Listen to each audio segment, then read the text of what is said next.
World famous gold market place দুবাইয়ে আমি সাকিব আল হাসান আসছি 15ই মার্চ। ভিডিও বার্তায় দুবাইয়ে আরাফ জুয়েলার্স নামে একটি শোরুমের উদ্বোধনী অনুষ্ঠানে অংশ নিতে তারকা ক্রিকেটার সাকিব আল হাসানের আমন্ত্রণ। দুবাই। হ্যালো এভরিওয়ান, আমি প্রার্থনা ফারদিন দিঘি আর আমি থাকছি। শুধু সাকিব নয়, শোবিজের অনেকেই যাচ্ছেন এই জুয়েলারি শপটির উদ্বোধনী অনুষ্ঠানে। Shop number 16। সাকিব কিংবা দিঘি জানেন তো আরাফ জুয়েলারি শপের মালিককে, কি তার পরিচয়? আরাফ খান মূলত গোপালগঞ্জের কোটালীপাড়ার আশুতিয়া গ্রামের রবিউল ইসলাম ওরফে আপন ওরফে সোহাগ ওরফে হৃদয়। পুলিশের বিশেষ শাখার পরিদর্শক মামুন ইমরান খান হত্যা মামলার পলাতক আসামি তিনি। ভারতীয় পাসপোর্ট ব্যবহার করে তিনি দুবাইতে অবস্থান করছেন। 2018 সালে মামুন ইমরান খানকে হত্যার পর লাশ পুড়িয়ে গাজীপুরে একটি জঙ্গলে ফেলে দেওয়া হয়। ওই ঘটনায় দায়ের হওয়া মামলায় আসামি রবিউল ইসলাম ওরফে আরাফ। সে সময় থেকেই তিনি পলাতক। জানা যায়, টাকার বিনিময়ে প্রকৃত আসামি রবিউলের পরিবর্তে জেলে গেছেন চাঁদপুরের কচুয়া উপজেলার আবু ইউসুফ লিমন। পরে সত্য প্রকাশ করে দেন তিনি। আদালত বিষয়টি অধিকতর তদন্তের দায়িত্ব দেন ঢাকা মহানগর গোয়েন্দা পুলিশকে।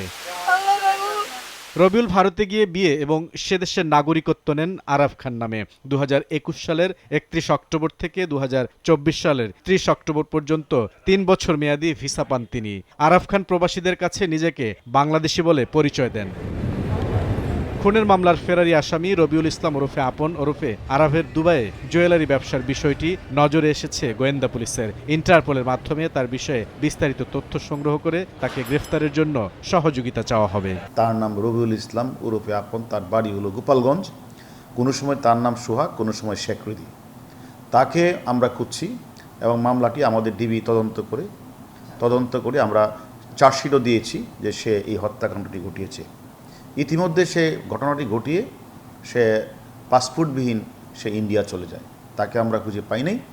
পরবর্তীতে আমরা দেখলাম যে এই রবিউল ইসলাম আপন সে কোর্টে আত্মসমর্পণ করেছে।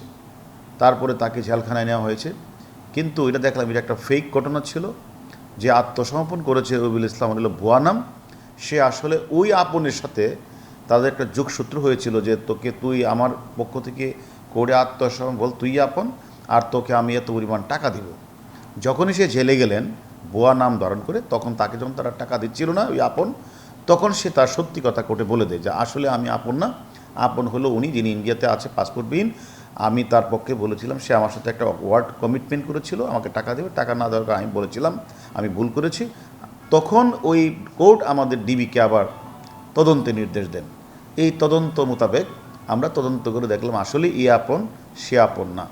ওই আপন ইলিগেলি ইন্ডিয়া চলে গিয়েছেন। এখন আমরা যেটা দেখলাম পেপার পত্রিকাতে, সে আজকেই সে দুবাইয়ে সবচেয়ে বড় যে গোল্ড, যে নিউ গোল্ড সুক হিম প্লাজা, সে একটা স্বর্ণের দোকান উদ্বোধন করতে যাচ্ছে। সেখানে লঘুটাই যে খরচ করেছে উনি হলেন আমরা দেখলাম 41 কোটি টাকা।